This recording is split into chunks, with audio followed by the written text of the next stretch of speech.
Bismillahirrahmanirrahim. Assalamualaikum warahmatullahi wabarakatuh.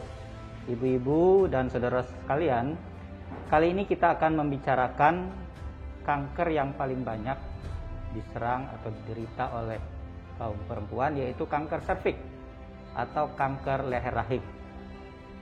Data tahun 2020 di Indonesia yang dicatat di WHO atau Organisasi Kesehatan Dunia, kanker serviks menempati urutan kedua pada perempuan maupun pada populasi perempuan dan laki-laki di Indonesia. Setelah kanker payudara dan berikutnya ada kanker paru. Di Indonesia, data tahun 2020 dari 270 juta lebih penduduk, kanker baru didiagnosis pada lebih dari 400.000 orang. Dan separuhnya, lebih dari 200.000 itu berakhir dengan kematian. Baiklah, sebelum kita membahas secara khusus tentang kanker serviks, secara umum kanker itu terjadi pada tingkat sel. Sel adalah bagian terkecil dari struktur tubuh manusia, di mana sel yang setiap hari harus meregenerasi dirinya, mengganti sel-sel yang telah rusak atau habis umurnya, itu mengalami gangguan atau mutasi. Setiap hari tubuh kita ini menghadapi bermacam-macam serangan, baik karena infeksi mikroorganisme, karena radikal bebas, maupun adanya bahan-bahan yang bisa menyebabkan kanker yang kita kenal dengan istilah karsinogenesis. Secara umum, ada 3 penyebab mengapa kanker itu terjadi. Yang pertama adalah karena zat-zat kimia. Zat kimia itu bisa akibat kita hirup. Misalnya berada di sekitar atau di lingkungan perokok.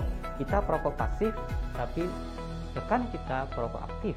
Atau dengan banyaknya polusi udara dari asap kendaraan bermotor atau dari kebakaran hutan. Zat kimia yang menyebabkan kanker atau karsinogen itu juga bisa kita makan melalui bahan makanan yang berpengawet bahan kimia, misalnya formalin, atau makanan-makanan cepat saji. Atau yang kedua, penyebab kanker itu adalah dari radiasi, misalnya adanya radiasi sinar ultraviolet yang bisa menyebabkan kanker kulit.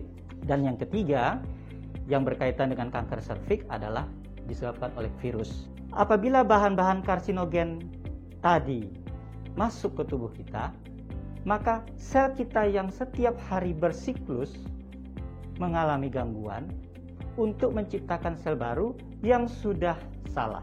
Akibatnya terjadi benjolan. Apa beda benjolan yang jinak dengan yang ganas? Benjolan jinak ini secara umum kita sebut sebagai tumor, yaitu adanya benjolan di suatu organ tubuh, misalnya payudara, yang kita sadari maupun tidak, akibat daripada siklus sel yang terganggu, tapi dia masih jinak. Dia relatif lambat perkembangannya dan tidak kemana-mana.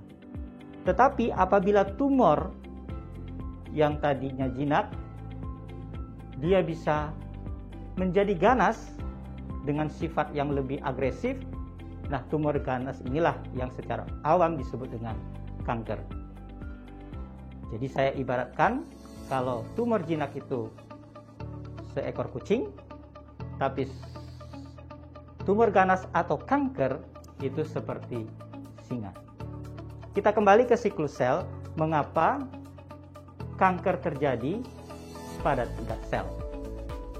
Kalau setiap sel bisa mengalami gangguan siklus, maka kanker itu bisa terjadi di mana saja.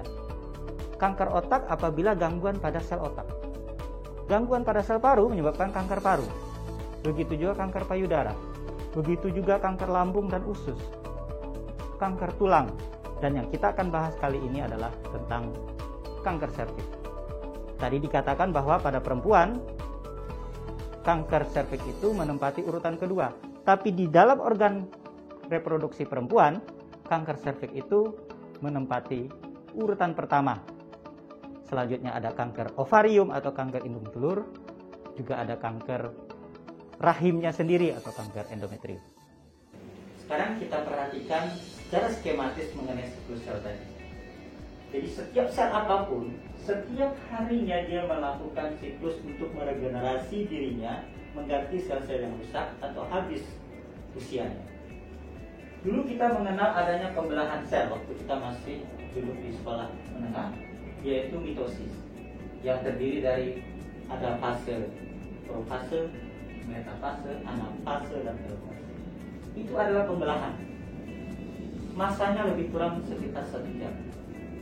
Tapi sebelum mitosis atau membelah, sel itu perlu dicetak di tingkat gen atau DNA.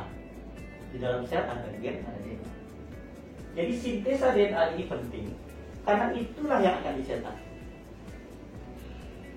Antara mitosis berikutnya dan sintesa berikutnya ada 2 checkpoint atau gap, jarak.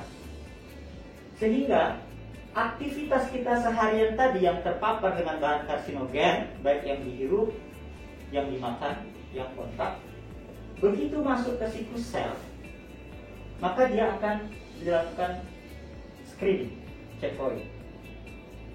Kalau sekali-sekali kita terpapar dengan zat karsinogen, termakan, mekanisme checkpoint masih mampu memperbaiki dirinya, yaitu yang dinamakan dengan gen repair, memperbaiki gen. Sebelum masuk mitosis itu sudah diperbaiki, di mana masih ada 1 checkpoint lagi untuk memastikan sebelum dibelah sel-sel itu benar-benar sehat. Tetapi apabila karsinogen itu terus-menerus terpapar, asap kendaraan, kebakaran hutan, rokok terus terpapar, makanan-makanan mengandung kimia terus dimakan, maka pasti ada yang lolos, tidak mampu untuk di-repair oleh gen dengan begitu cepatnya, sehingga ada kesalahan 1 titik saja, mutasi titik atau point mutation yang lewat dari checkpoint. Begitu juga di sini lewat di checkpoint kedua, sehingga dia dibelah. Belah terus akhirnya menjadi benjolan atau tumor. Ya. Kalau kita mendapatkan tumor sekitar 1 cm saja, itu diperkirakan pembelahan ini sudah berlangsung lebih dari 10 kali. Sehingga sebenarnya tubuh sudah mempunyai mekanisme apabila kita terpapar dengan zat karsinogen itu untuk memperbaiki diri. Kalau saya katakan tadi ini 1 jam, fase sintesa itu atau S itu bisa berlangsung 6-8 jam. Sehingga dia punya waktu untuk memperbaiki. Asal karsinogen itu tidak datang bertubi-tubi. Nah, saya mau ibaratkan, kalau kita sibuk seharian bekerja, sampai di rumah kita harus istirahat. 6-8 jam kita tidur untuk memperbaiki sel-sel yang rusak. Tapi kalau kita begadang, nongkrong, rokok, kurang istirahat, maka setiap hari begitu lolos dari mekanisme checkpoint. Jadi perlunya kita beristirahat, tidak nongkrong malam di era pandemi seperti ini, agar tubuh kita mempunyai kesempatan untuk memperbaiki diri. Baiklah, sekarang kita lanjut ke kanker yang kita bahas sesungguhnya, yaitu kanker serviks. Kalau ini rahim, serviks itu adalah lehernya. Jadi dia leher rahim itu serviks. Jadi di rahim ini ada 2 paling tidak kanker, rahimnya sendiri, tapi itu tidak banyak. Yang lebih banyak itu adalah serviksnya atau lehernya. Secara anatomi, serviks ini dia merupakan daerah perbatasan antara sel rahim sendiri dari dalam maupun dari luar sel vagina. Jadi di sini ada daerah transformasi perbatasan antara epitel vagina dan epitel dari dalam rahim. Saya mau mengatakan daerah perbatasan adalah daerah lemah. Suatu negara kalau mau kuatkan perbatasannya, yaitu darat, di laut, dan udara. Yang kedua, setelah kita tahu kita punya daerah lemah, kita tadi katakan bahwa kanker itu disebabkan salah satunya oleh virus. Kanker serviks disebabkan oleh virus HPV, Human Papilloma Virus. Virus ini telah diidentifikasi menyebabkan kanker serviks atau pada kanker pasien kanker serviks 99,7% ada kanker HPV. Secara epidemiologi, kalau sudah mencapai angka 99,7%, hampir bisa dipastikan 100% disebabkan oleh virus HPV. Hanya 0,3% yang kita tak tahu sebabnya. Nah, sekarang kalau pertahanannya lemah, virusnya ada, itu sudah satu kombinasi yang baik untuk menjadi kanker. Artinya, virus ini datang ke serviks melalui vagina, itu melalui hubungan seksual. Jadi 70% wanita itu mengalami kanker serviks stadium lanjut karena tidak mengetahui atau tidak adanya gejala, sehingga mereka selalu datang terlambat karena tidak adanya gejala. Sebelumnya saya mau mengatakan HPV itu bisa datang dan pergi. Pada awalnya, imunitas tubuh mampu untuk mengeliminasinya. Sama seperti tadi, kalau kita terpapar zat karsinogen, sekali-sekali masih bisa di-repair. Tapi kalau virus itu terus-menerus ada di sini, maka tubuh tidak mampu mengeliminir, dia masuk juga ke siklus sel. Oleh karena itu, virus yang tinggal di dalam saluran reproduksi wanita yang kita sebut dengan virus yang persisten. Jadi diperiksa selalu ada dia melalui pap smear. Tapi kalau diperiksa lagi sudah hilang, dia hanya transit saja, transient sebentar, itu aman. Tapi kalau selalu ada, persisten, itulah yang menjadi kanker. Nah, kombinasi pertahanan yang lemah, misalnya menikah di usia muda, pertahanannya masih lemah, atau menikah berkali-kali. Biasanya kalau menikah muda, dia bisa terpapar lebih awal, apalagi dia menikah berkali-kali atau berganti pasangan, sehingga banyak kemungkinan virus di sini. Maka itu menjadi faktor risiko untuk kanker serviks. Apa gejalanya? Pada awalnya tidak bergejala, sehingga perempuan itu tidak memeriksakan diri. Tetapi kalau terus-menerus siklus sel ini diinfeksi oleh virus, timbullah saya katakan tadi benjolan. Masih belum bergejala. Begitu benjolan ini tersentuh karena hubungan seksual, terjadi perdarahan. Jadi gejala berikutnya setelah tak bergejala adalah perdarahan pasca sanggama. Berlanjut lagi, tanpa sanggama berdarah spontan, makin besar. Ada infeksi, bisa menjadi keputihan, berbau tidak sedap, dan seterusnya. Kanker sudah mulai menyebar. Ibaratnya bintang cancer itu kepiting, capitnya terus saja menyebar. Jadi sifat kanker serviks itu menyebar, menginvasi ke sekitarnya, macam-macam. Kalau dia ke depan, kena saluran kemih. Kalau dia ke belakang, kena anus. Ke kiri ke kanan, di sini ada ureter yang mengalirkan urin dari ginjal ke kandung kemih, sehingga menjadi gangguan ginjal, sehingga orangnya harus dipasang selang di dalam saluran kemihnya atau dipasang selang di luar, macam-macam, bahkan cuci darah. Gejala berikutnya adalah gejala kanker secara umum, yaitu penyebaran. Jadi dia bisa menyebar sampai ke luar organ reproduksi perempuan, yaitu ke hati, ke paru-paru. Jadi gejalanya bisa sesak, batu darah, bisa ke tulang, bisa ke otak, dan seterusnya. Nah,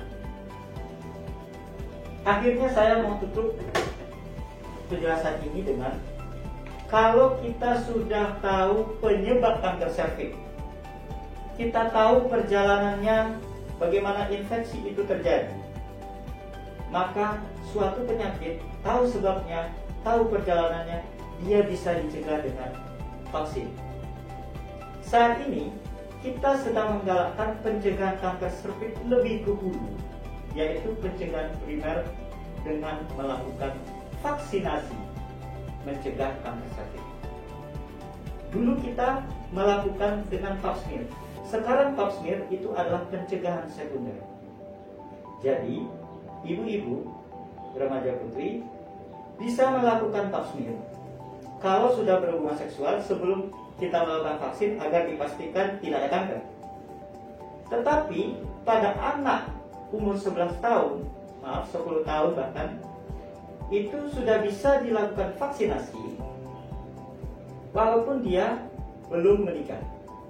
Sehingga kita mencegahnya lebih dini, sehingga banyak perempuan yang terselamatkan, tidak perlu mengeluarkan biaya yang lebih besar untuk pengobatan kanker, dan bisa menghindari kematian.